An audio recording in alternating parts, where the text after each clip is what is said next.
మన ప్రభు అయిన యేసుక్రీస్తు నామములో కూడి వచ్చిన ప్రతి ఒక్కరికి వందనాలు తెలుపుకుంటూ దేవుని యొక్క పరిశుద్ధ గ్రంథం నుంచి అపోస్తుల కార్యం 21వ అధ్యాయము 8, 9 వచనాలు మనం చదువుకుందాం.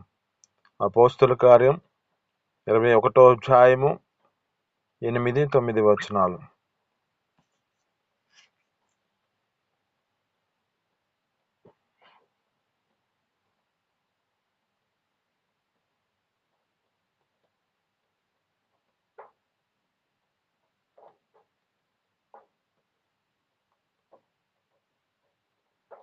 చదువుతున్నారండి?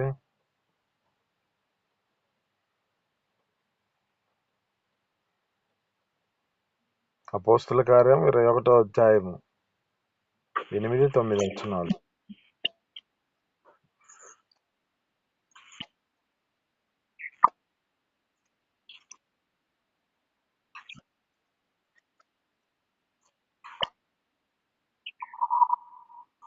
చదువు.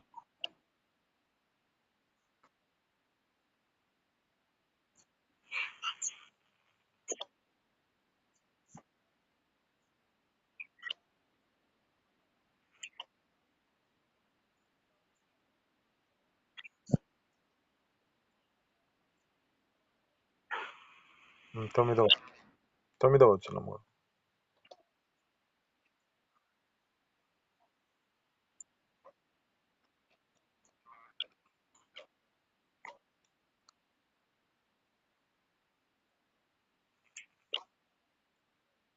ఆమేన్. హల్లెలూయా.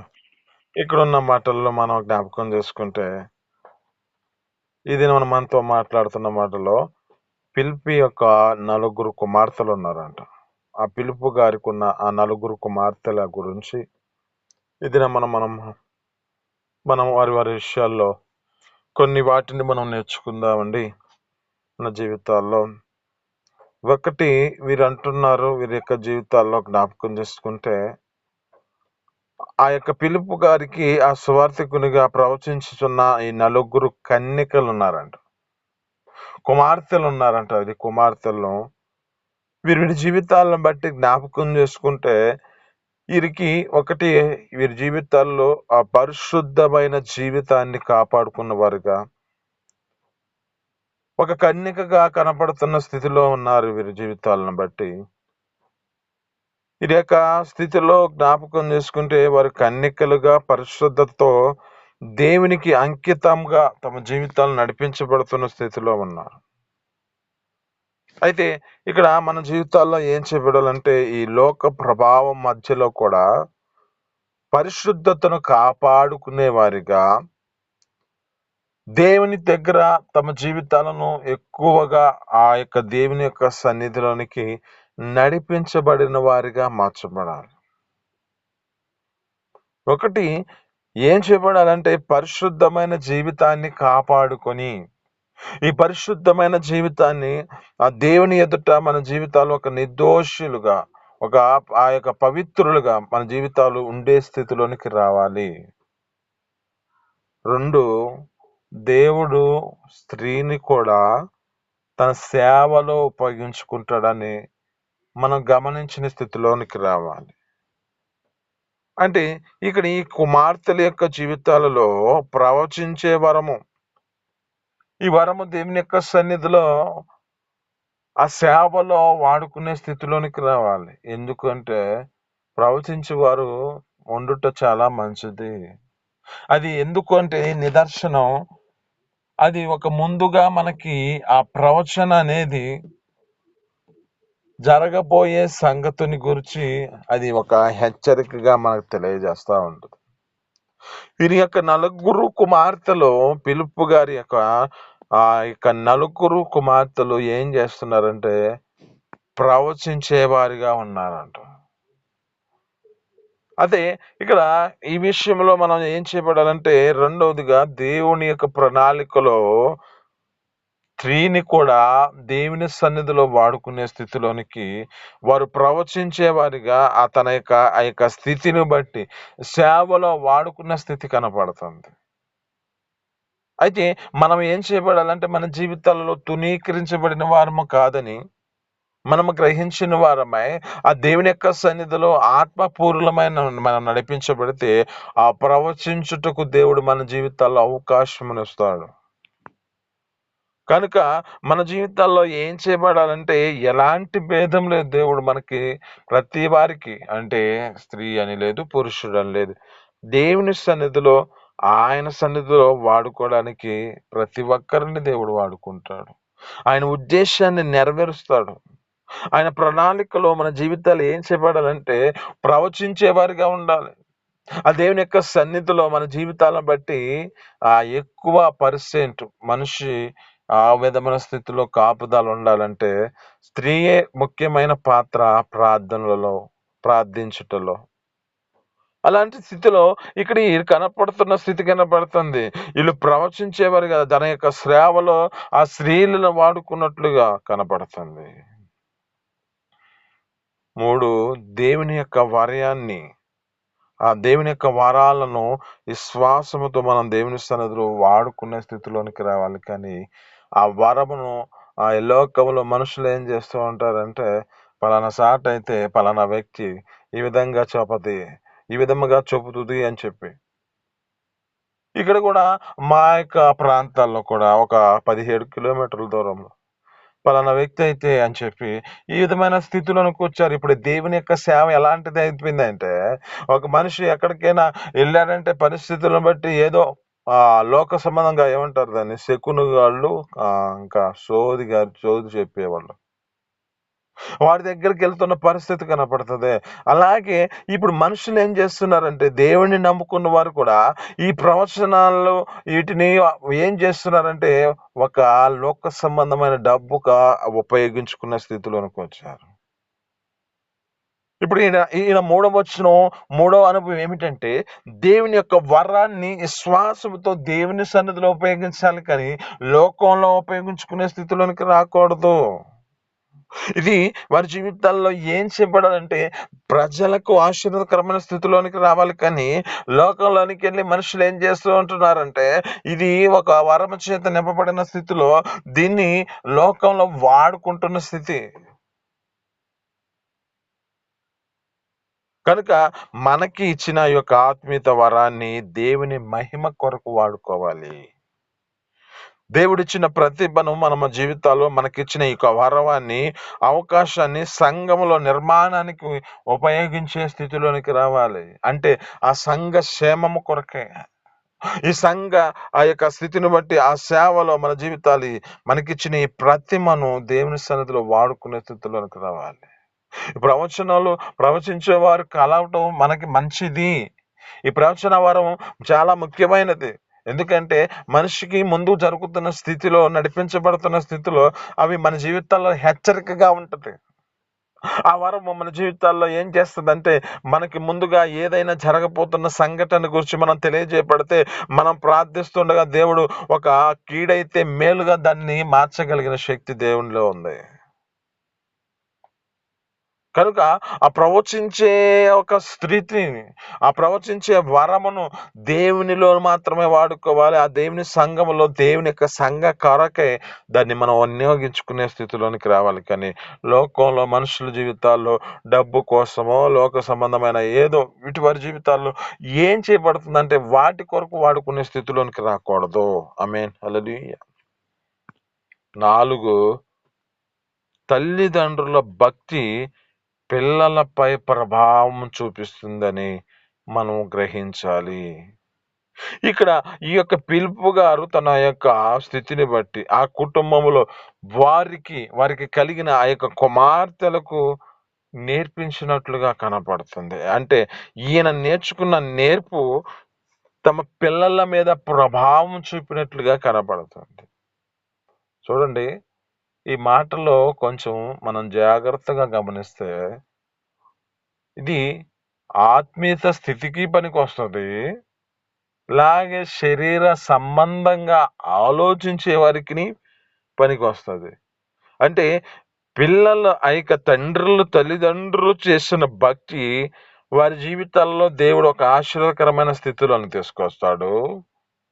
అలాగే లోకంలో మనుషుల యొక్క జీవితాలు ఎలాంటి కోరికల చేత నింపబడి తమ యొక్క ఆలోచనలతో నెరవేర్చబడిన స్థితిని బట్టి వారు చేసిన క్రియలను బట్టి పిల్లల మీద కూడా ప్రభావం చూపిస్తది.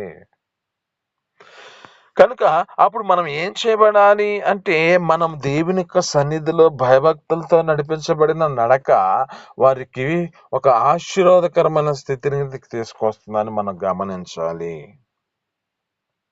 ఈ భక్తిపరుడు అతని కుమార్తెల జీవితాల్లో కూడా దానిని చూసినట్లుగా మనకు కనపడుతుంది. ఈ తల్లిదండ్రులు తమ యొక్క పిల్లలకు ఒక ఉత్తమమైన ఆత్మీయత వారసత్వాన్ని మనం ఇవ్వాలి. లోకంలో కాదు వారసత్వాలు కావాల్సినది. దేవుని యొక్క ఆత్మ చేత నడిపించబడే ఆ ఆత్మీయతలో వారసత్వాన్ని మనం పొందుకునే స్థితిలోనికి రావాలి. అంటే ఈ ఆత్మీయత స్థితిలో వారి జీవితాలను ఒక వారసత్వంలో అనేక మందిని మనం తీసుకొచ్చే దానికి పురుకొల్పాలి. నీకు కలిగిన కుమార్తెలకే కానీ ఇక ఆత్మ సంబంధంగా మనం కంటాం. ఆత్మ సంబంధంగా మనం ఒకరిని పిలిచామంటే, ఆ దేవుని యొక్క సన్నిధిలోనికి మనం పిలిచామంటే, ఆ కుమారుడి పట్ల నువ్వు శ్రద్ధ నిలిపించాలి. ఎందుకంటే నీవు చేస్తున్న మార్గమే వాని దృష్టిలో ఆ విధమైన స్థితిలో వానికి ఒక ఆశీర్వదకరమైన స్థితికి నీ తీసుకెళ్తుంది అది. ఆ విధమైన స్థితిలోనికి తీసుకెళ్ళి ఆ విధమైన స్థితిలో ఆ యొక్క వ్యక్తికి ఒక ఆశీర్వదకరమైన స్థితిలోనికి తీసుకొస్తుంది. కనుక మనం ఏం చేయబడాలంటే 4 అనుభవములో తల్లిదండ్రులకు ఆ యొక్క తల్లిదండ్రుల యొక్క భక్తి కావాలి. ఆ భక్తిలో వారి జీవితాలను బట్టి చేస్తున్న భక్తి పిల్లలకు ఒక ఆశీర్వదకరమైన ప్రభావితం చేస్తుందని మనం గ్రహించాలి. 1 పరిశుద్ధ జీవితాన్ని కాపాడుకునే స్థితిలోనికి రావాలి. 2 ఆ స్త్రీలకు ఇచ్చిన ఆ యొక్క అవకాశమును దేవుని యొక్క సేవలో ఉపయోగించుకునే స్థితిలోనికి రావాలి. అలాగే 3 దేవుని యొక్క వరాన్ని విశ్వాసంతో దేవుని సన్నిధిలో దేవుని మహిమ కొరకే వాడుకోవాలి. 4 తల్లిదండ్రులు ఏం చేయబడాలంటే భక్తి కలిగిన వారిగా మార్చబడితే వారికి కలిగిన కుమారులే కానీ కుమార్తెలే కానీ అది వారి మీద ప్రభావం చూపిస్తుందని, వారికి ఒక ఆశీర్వాదకరమైన స్థితిని తీసుకొస్తుందని మనం గమనించాలి. మరి నీ జీవితంలో నీ కలిగిన భక్తిని నువ్వు నీ స్థితిని బట్టి నడిపించబడే స్థితిలోనికి వస్తూ నీ కుమార్తెలకు నేర్పించే ప్రభావం కలుగుతున్న స్థితిలో నువ్వు గమనిస్తున్నావా లేదా? ఆ యొక్క స్థితిలో నీ జీవితాన్ని ఆ కుమార్తెలకు నేర్పిస్తున్నట్లుగా, అంటే నీవు నేర్చుకున్న దాన్ని బట్టి నీ యొక్క నేర్పు వారి మీద ఆధారపడుతుందో లేదో అని నీ జీవితంలో గమనిస్తున్నావు లేదా? సామెతల గ్రంథంలో 31వ అధ్యాయంలో అంటాడు, వాటిలో జ్ఞాపకం చేసుకుంటే వారి యొక్క పిల్లలకి చలి తగిలిద్దని భయపడదంట. ఎందుకు భయపడదు అంటే వారికి రక్త వర్ణపు వస్త్రములు ధరించడానికి ఆమె పురుకొల్పింది. ఇప్పుడు వారి జీవితాల్లో ఎందుకంటే ప్రతి ఒక్కరి జీవితాల్లో వారి నడతలను బాగుగా కనిపెట్టుకుంటుంది అంట. కనుక వారి నడతలను కనిపెట్టుకునే స్థితిలోనికి వచ్చింది. ఇది నీతో మాట్లాడుతున్న మాటలు బట్టి నీవు కలిగిన భక్తి నీ కుమారుల మీద ప్రభావం చూపిస్తుందని నువ్వు గ్రహించాలి. నువ్వు చేస్తున్న ఏ క్రియ అయినా కానీ అది మంచిదైతే మంచిగా వస్తుంది, చెడ్డదైతే చెడ్డగా వస్తుంది. కనుక నీవు చాలా జాగ్రత్తగా ఉండాలని ఇది నీకు ఒక హెచ్చరిక. మరి 5వ అనుభవం ఏమిటంటే ఆ కుటుంబం అంతా దేవుని యొక్క సేవలో వారి జీవితాలు కనపడుతున్నాయి. మరి నీ జీవితంలో నీకు ఇచ్చిన కుటుంబంలో దేవుని యొక్క సేవలో నిలిచినట్లుగా ఆ కుటుంబముగా నువ్వు దేవుని సన్నిధిలోనికి నడిపించబడే స్థితిలోనికి వస్తున్నావా? దేవుని యొక్క సేవలో చేసే ఆ కుటుంబముగా మార్చబడే స్థితిలోనికి వస్తున్నావా? ఆ దేవుని యొక్క పరిచర్య కొరకే నీ కుటుంబమును దేవుని సన్నిధిలో ఆ విధమైన స్థితిలోనికి తీసుకొచ్చే స్థితిలోనికి వస్తున్నావా? లేదా నువ్వు వెళ్ళులే, నేను రానులే అని చెప్పి ఏం చేయబడుతున్నారంటే ఒకరికొకరు ఏం చేస్తున్నారంటే ఒకరిని ఒకరు వదిలేసుకుంటూ తమ జీవితాలు దేవుని సందుకి వెళుతున్న పరిస్థితి. తండ్రి వస్తే కుమారులు రారు, కుమారులు వస్తే తండ్రి రాడు. తల్లి వస్తే కూతురు రాదు, కూతురు వస్తే తల్లి రాదు. ఈ విధమైన స్థితిలో కాదు, కానీ అక్కడ మన జీవితాలు ఏం చెప్పాలంటే కుటుంబం అంతా దేవుని యొక్క సేవనిధిలోనికి రావాలి. ఆ దేవుని యొక్క సేవలో పరిచర్యలో మన జీవితాలను పాలుభాగస్తులుగా మార్చబడాలి. ఇక్కడ కనపడుతుంది, ఫిలిప్పు గారు తనకు కలిగిన కుమార్తెలకు ఆ సేవ పరిచర్య నేర్పించాడు. ఆ సేవలో వారి జీవితాలను బట్టి ఒక మంచి వరాన్ని అనుగ్రహించాడు. కనుక మనము ఏం చేపడాలంటే సేవా పరిచర్య కుటుంబం అంతా దేవుని సన్నిధిలో సేవ చేసే స్థితిలోనికి రావాలి. దీన్ని ఆత్మీయత స్థితిలో అంటే సేవ చేయటం అంటే దేవునిలో సమర్పించుకునే స్థితి కాదు. దేవుని యొక్క పరిచర్యలో మనం పాలిభాగస్తులుగా మన కుటుంబం మొత్తం ఉండాలి. 6వ అనుభవం, మంచి సాక్ష్యం తరతరాలకి నిలుస్తుందని మనం గ్రహించాలి. మంచి సాక్ష్యం తరతరాలకి అది నిలిచి ఉంటుందని చాలా జాగ్రత్తగా గమనించాలి. ఇక్కడ ఫిలిప్పు కుమార్తెలకు ఆత్మీయత జీవితాన్ని తను ఏ విధంగా నేర్పించాడో అక్కడ శాశ్వతమైన ఆ సాక్ష్యం వారి మీద నమోదు చేయబడినట్లుగా కనపడుతుంది. ప్రవచించేవారని వారి జీవితాలను బట్టి ఇక్కడ జ్ఞాపకం చేసుకుంటే ఇప్పుడు మనం ఏం చేయబడాలంటే మన జీవితంలో కూడా ఇతరులకు క్రీస్తును చూపించే సాక్ష్యం కలిగి ఉన్న వారిగా మార్చబడాలి. ఫిలిప్పు గారు ఎలాంటి స్థితిలో నడిపించబడ్డాడు, మంచి సాక్ష్యం పొందుకున్నాడు. ఆ సాక్ష్యం ద్వారా తనకు కలిగిన కుమార్తెలు కూడా ఆ శాశ్వతంగా తమ యొక్క జీవితాల్లో ఒక మంచి వరాలు పొందుకున్నారని సాక్ష్యం పొందుకున్నారే.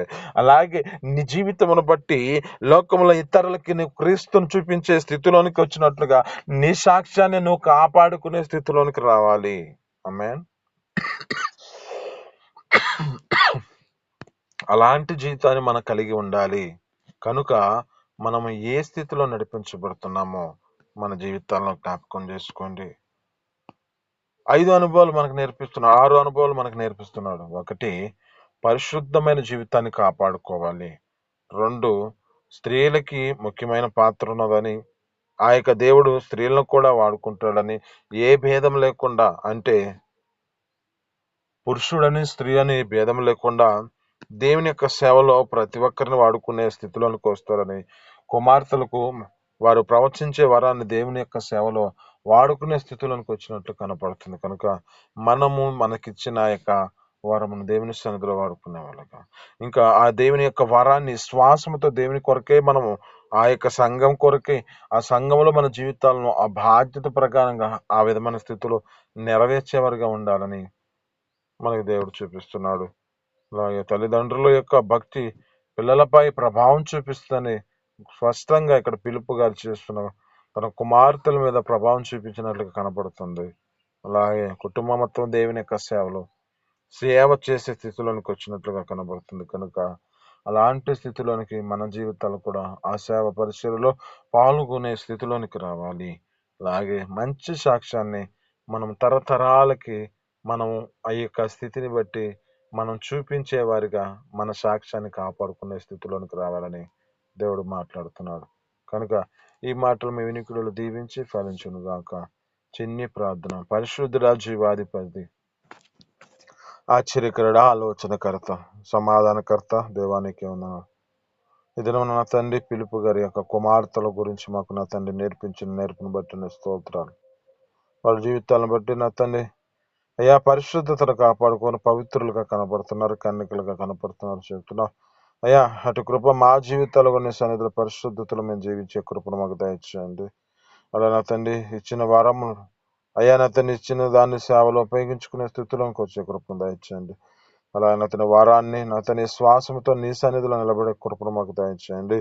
అలా నా తండ్రి తల్లిదండ్రుల యొక్క పిల్లల మీద చూపిస్తుందని మేము గ్రహించి మనసు మొక్కలు చేసి మేము రాబోయే తరానికి అయా నా తండ్రి మా యొక్క పిల్లలకు మా తండ్రి మేము నేర్పించే వారికి ఉండే కృపను మాకు దయచేయండి.